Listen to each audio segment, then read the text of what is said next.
Right now, what we're fighting for is for this intersection behind us to be fixed.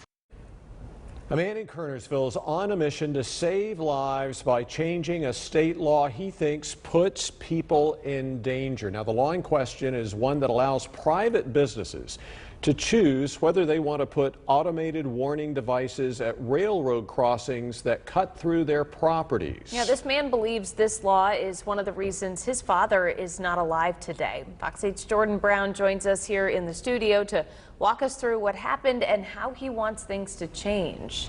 Yeah, Katie, Neil, when you come to a railroad crossing, you expect to see something like this. The railroad crossing signs, the bars, flashing lights. But if that railroad goes through a private business like this one here, OmniSource in Kernersville, you may not see all of those warning signs. The business owners can choose whether or not they want to add that equipment. And this one doesn't have any of those things. Several accidents have happened here. One of them resulted in the death of Michael Clark. His son, Ramon Clark, thinks this law is partially to blame, and that's why he's putting pressure on lawmakers to change it.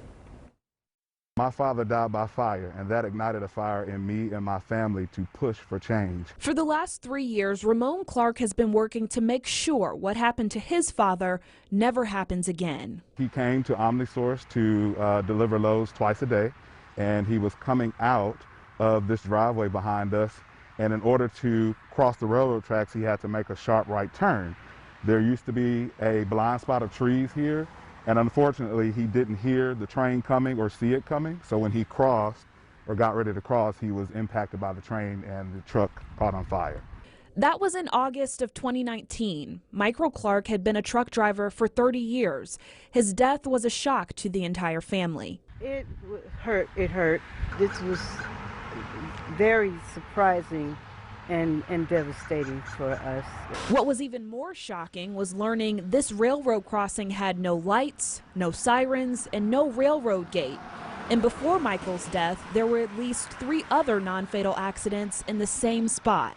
That's why we're here today, is so that no one else's family has to experience what we've experienced. Not much has changed at the intersection since Michael's passing, and it's because of a state law. We're trying to change the law here in the state of North Carolina. There shouldn't be a 5th accident, 2nd fatality here at this intersection.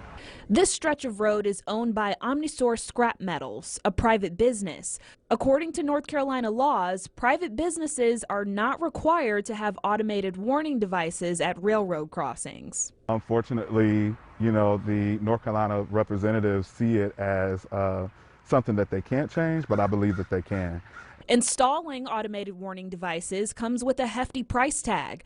According to an NCDOT engineer, it could cost upwards of $1 million plus up to $2,500 a year for maintenance.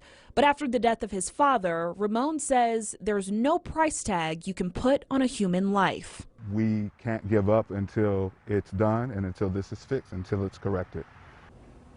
Now, I did reach out to OmniSource and asked them if they had any future plans to install automated warning devices at that crossing. I did not receive a response. Right now, they have a sign that reminds drivers to look both ways. Guys. All right.